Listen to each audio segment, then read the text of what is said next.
et bienvenue sur ma chaîne. Aujourd'hui, le thème de la vidéo, c'est 6 astuces pour positiver au quotidien.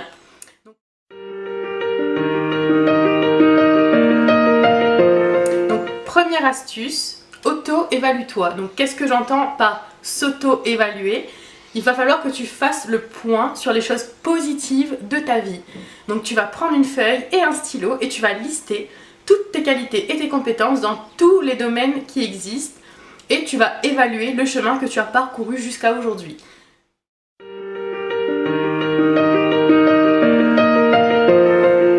Deuxième astuce, fais le plein d'optimisme.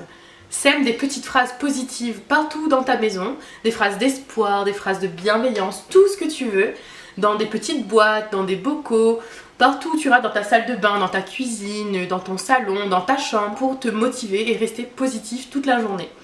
Donc,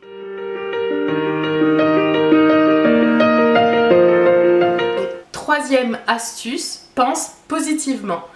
Donc pour cela, tu vas devoir réapprendre à penser parce que oui, on vit dans une société qui est majoritairement négative, donc forcément, on a plus tendance à penser négativement que positivement.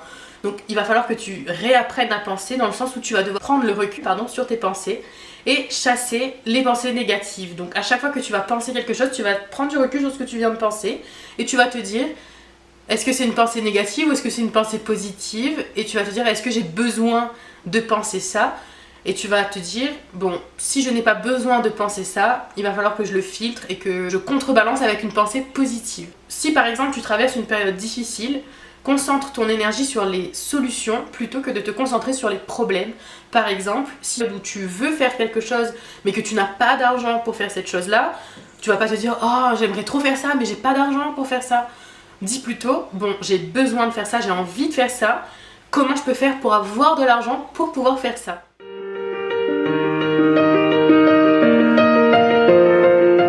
Quatrième astuce, pratique la bienveillance. Donc tu vas éviter de mal parler sur les gens, de médire et d'être méchante avec les gens parce que c'est pas bien pour toi, c'est pas bien pour les autres. Donc évite de parler sur tes amis, sur tes collègues, sur tes voisins, sur ta famille. Essaye d'être positif envers les gens. Si tu as tendance à médire sur les gens, fais le contraire, écoute-les, conseille-les sans jugement, évite de juger les gens quand tu leur parles. Reste souriant parce que forcément si c'est quelqu'un avec qui tu n'as pas l'habitude de parler et qu'il y a peut-être des tensions entre vous, le fait de lui sourire simplement, ça va permettre de rabaisser les tensions et tout le monde sera plus serein. Donc ça sera une ambiance beaucoup plus positive et ça sera beaucoup plus facile d'échanger avec ces personnes-là et ça sera une expérience positive pour tout le monde.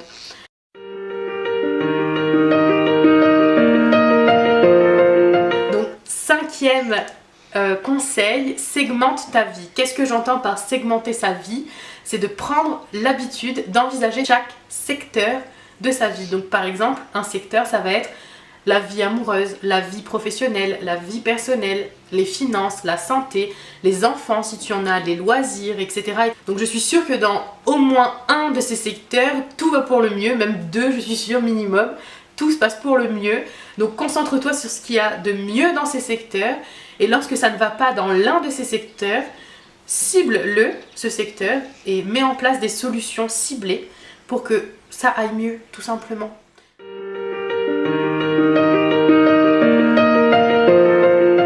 Donc, sixième astuce, ouvre-toi aux possibilités. Ne jamais dire jamais que tu ne pourras pas faire ci ou que tu ne pourras pas faire ça. Parce que c'est pas parce que quelque chose n'a pas marché une fois pour toi que ça sera toujours le cas. Il se peut que demain, tu réalises quelque chose que jamais tu n'as fait jusqu'à maintenant. Donc la roue tourne et un jour ça sera ton tour. Donc le plus important c'est de toujours garder espoir, de passer à l'action et d'y mettre toute ton énergie positive pour atteindre les objectifs que tu as envie d'atteindre. C'est tout pour ces astuces, j'espère qu'elles te serviront et que cette vidéo t'a plu. Si c'est le cas, n'hésite pas à mettre un petit pouce en l'air. Si tu n'es pas abonné à la chaîne, c'est le moment de le faire, c'est gratuit et je suis sûre que ça va te faire beaucoup de bien et à moi aussi. Donc voilà, bisous! Le bullet journal qui va avec l'article de blog s'organiser avec un bullet journal. Donc dans cette petite vidéo, je vais vous montrer en direct live comment j'utilise mon bullet journal.